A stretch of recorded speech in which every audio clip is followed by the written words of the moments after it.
بسم اللہ الفتاح العلیم۔ دعا مانگنے کا ادب سیکھیں پھر دعا کریں۔ ادب کیا ہے؟ ادب وہ ہے جو حضور صلی اللہ تعالیٰ علیہ وآلہ وسلم نے سکھایا۔ یہ سیاستہ کی کتاب ہے، سنن ابو داود شریف۔ پیارے آقا صلی اللہ تعالیٰ علیہ وسلم ارشاد فرماتے ہیں، اذا صلی احدکم فلیبدأ بتمحید ربہ والثناء علیہ۔ جب تم میں سے کوئی بندہ نماز پڑھ چکے تو کیا کرے؟ دعا مانگنے کا وقت آ گیا تو اب سب سے پہلے اللہ کی حمد و ثنا بیان کرے۔ فَلْيَبْدَأُ بِتَمْحِيدِ رَبَّهُ وَالثَّنَاءُ عَلَيْهِ۔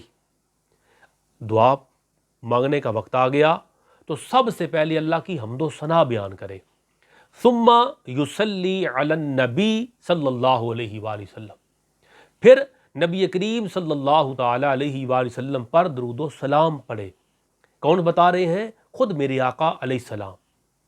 دعا مانگنی ہے تو ادب سے تو مانگو، تھا طریقے سے تو مانگو۔ تیسرا سٹیپ ہے اس کا، ثم يدعو بعد بما شاء۔ اذا صلی احدکم، جب نماز تم میں سے کوئی بندہ پڑھ لے تو کیا کرے؟ پہلے اللہ کی حمد و ثنا بیان کرے، پھر مصطفیٰ جان رحمت صلی اللہ تعالیٰ علیہ وآلہ وسلم پر درود و سلام پڑھے۔ ثم يدعو بعد بما شاء، اس کے بعد جو چاہے اللہ سے طلب کرے۔ یہ ہے دعا مانگنے کا انداز۔ پہلے اللہ کی حمد و ثنا۔ ہم کیسے دعا کرتے ہیں؟ کہتے ہیں الحمدللہ رب العالمین۔ ہر بندہ یہیں سے ابتدا کرتا ہے نا، تو یہ اللہ کی حمد و ثنا۔ پھر کہتے ہیں الحمدللہ رب العالمین والصلاة والسلام علی سید الانبیاء والمرسلین۔ والصلاة والسلام، صلاۃ و سلام ہو حضور صلی اللہ تعالیٰ علیہ وسلم پر۔ یہ پیارے آقا علیہ السلام پر درود و سلام ہو گیا۔ تو جب بھی دعا مانگے تو اللہ کی حمد و ثنا، پھر آقا علیہ السلام پر درود و سلام، اس کے بعد جو چاہیں التجائیں کریں۔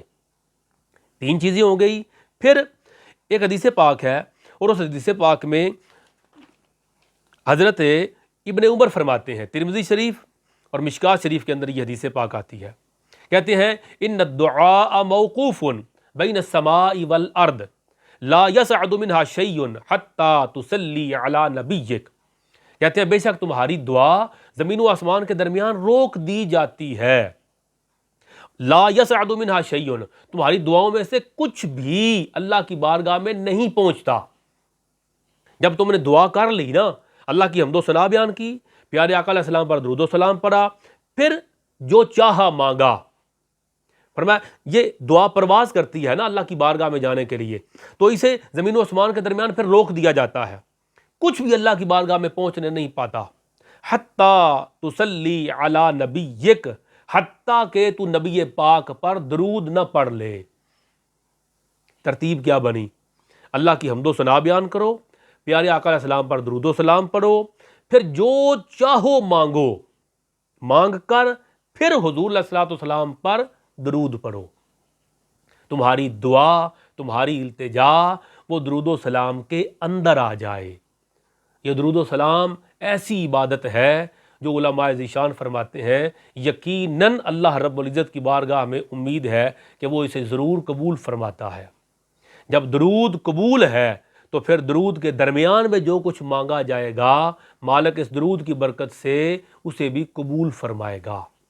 تو دعا مانگو، لیکن ادب اور طریقہ اس کا یہ ہے، پہلے اللہ کی حمد و ثنا بیان کرو، پھر سرکار پر درود و سلام پڑھو، پھر جو کچھ بھی دعائیں کرنی ہے وہ کرو، اور اینڈ پر دوبارہ درود شریف پڑھ کے اللہ کی بارگاہ میں پیش کرو۔